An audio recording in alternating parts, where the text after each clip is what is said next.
Hermosas y hermosos pintores, les traigo otro video acá de la misma serie del encargo que vengo trabajando y decidí empezar por el fondo para atacar este cuadro de afuera hacia adentro. En el fondo este que van a ver, lo que trabajo son luces difuminadas, entonces me permite trabajar mucho con pincel seco, ser paciente, ser prolijo, tratar de no conflictuar pinturas y colores que son complementarios, como estos verdes y rojos o azules y naranjos que trabajo, eh, a la vez que poder tener un buen control de la mano y poder trabajar transiciones que después van a aparecer en la ropa, en la piel, y que me va a ayudar a entrenar esa prolijidad. Así que les voy a mostrar un poco cómo trabajo, cómo es el proceso de las luces difuminadas para que lo puedan ver mejor. Bien, entonces lo primero que voy a estar trabajando es el fondo en sí, antes de las luces difuminadas. Y como van a poder ver en la imagen, voy a empezar por tonos oscuros, y en este caso tonos verdosos, medio azulados, y para eso voy a construir una suerte de negro óptico verdoso con verde viridian, un poco de tierra de sombra tostada para darle consistencia y que no sea tan transparente, un poco de carmesí alizarina, que es el complementario del verde, ¿no? Y un poquito de azul tano en zonas que quiero que sean más azuladas. Estoy ocupando pinceles lengua de gato y son con los únicos con los que voy a trabajar en este encargo, con algunas excepciones, más que nada con pinceles de abanico, y algún pincel punta redonda muy finito. Pero los ocupo porque son muy versátiles, me dejan trabajar grandes secciones y a la vez los puedo usar de lado para ser más detallado y delinear. Entonces, una vez que tengo el fondo oscuro puesto, y hago esto porque a mí me gusta trabajar así, le voy poniendo colores que son un poco más claros para después poder difuminarlos o con un pincel de abanico como estoy haciendo acá, o con un pincel seco, y por pincel seco me refiero literalmente a un pincel que esté seco, para poder suavizar y mezclar toda esa pintura y hacer transiciones largas. Entonces, ahora sigo superponiendo colores, que se van a ir integrando con el fondo y que los voy mezclando con este pincel de abanico y lo voy construyendo de abajo para arriba. Me gusta trabajar un poco como si fuera una impresora. Entonces eso me permite mantener el foco. Si yo arranco por el fondo y también por las luces y voy pimponeando de arriba para abajo, me va a costar mucho mantener un ritmo constante.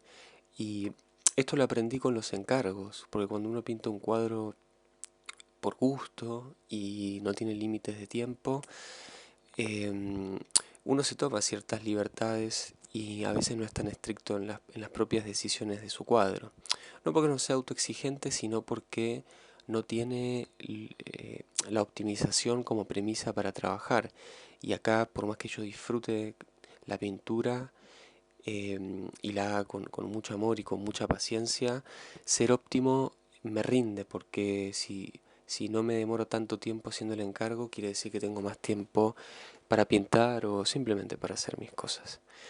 Entonces, sigo trabajando con la misma premisa y a medida que fui subiendo, fui aclarando la paleta y también haciéndola más cálida. Es decir, empiezo por colores fríos que tienden al azul y me voy hacia colores cálidos que tienden hacia el naranjo.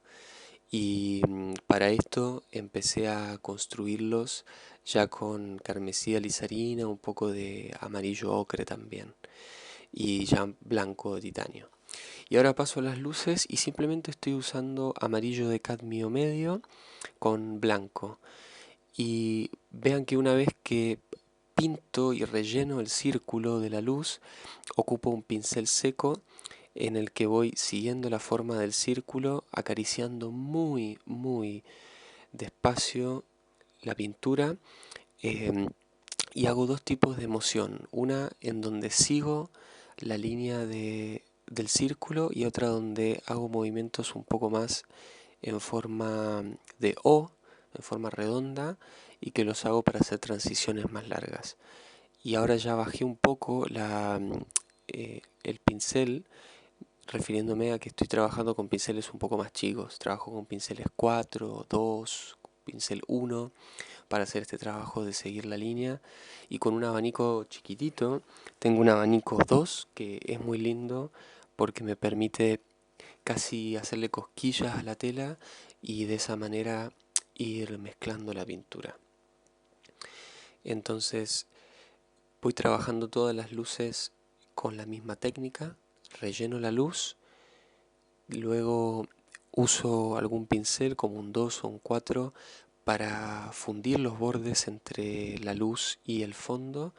Luego ocupo un pincel, un 2 o un 4 para difuminar y trabajar en forma de O, mezclando y haciendo una transición entre la luz y el fondo y generar esta suerte de aureola tan linda que tiene la imagen de las luces difuminadas. Y, y trabajo con pinceles secos hasta que se integre esa pintura. Fíjense cómo soy bien preciso con las pinceladas, y eso es algo que les va a ayudar mucho a mantener la prolijidad y el ritmo. Cuando ustedes son precisos y van a atacar un área, y en vez de hacer muchos intentos, van con decisión a resolver un círculo, una curva, una línea recta, eso les va a cambiar la manera de pintar, y es algo que me ha cambiado muchísimo la manera de pintar a mí. En el momento que me di cuenta que para pintar mejor no necesariamente tenía ya que pasar más horas frente a la pintura o practicar más, sino que tenía que ser más decidido. Ese fue un gran cambio de conciencia, porque implicó empezar a pensar la pintura y cada pincelada que hago como la pincelada que va a quedar, como la pincelada final. Y ese tipo de presión que me pongo, al contrario de asustarme, simplemente hace que trabaje mejor y que pinte con más fuerza y hace que crea más en mí. Ese es un lindo ejercicio para que crean más en ustedes.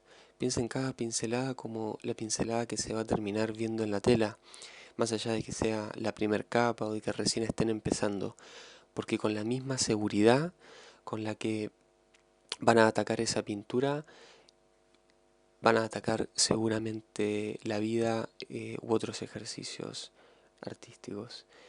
Y, y eso los va a premiar. Sigo haciendo el mismo tipo de trabajo, y lo lindo de tener tantas oportunidades con estos círculos es que cada uno me va a ir saliendo mejor. Cada uno voy aprendiendo de mis errores, me voy volviendo más consistente, defino más una forma de trabajar. Aunque ya haya hecho luces difuminadas en otros cuadros o ejercicios, no los hice en este cuadro, entonces quizás hace tiempo que no los hacía y los primeros no me quedaron tan bien y los tenga que retocar. Pero los últimos me quedaron, me quedaron muy bien y me gustaron mucho como me quedaron, mejor dicho, y fue porque aprendí de las otras 5 o 6 luces que tuve antes. Entonces, algo muy lindo y que me obliga a hacer este ejercicio de luces difuminadas es a trabajar contrastes entre colores muy oscuros y muy claros y colores muy fríos y muy cálidos, sin perder su saturación y manteniendo la prolijidad.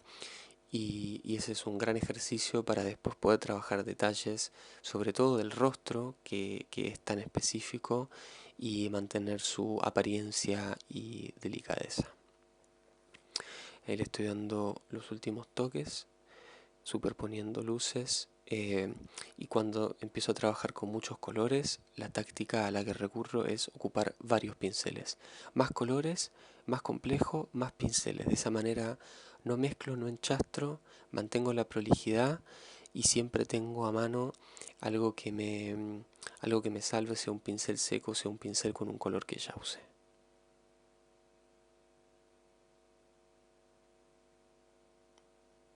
Y ahí estoy contento con mi fondo. Y fue un gran trabajo de aproximadamente 1 hora y media o 2 horas.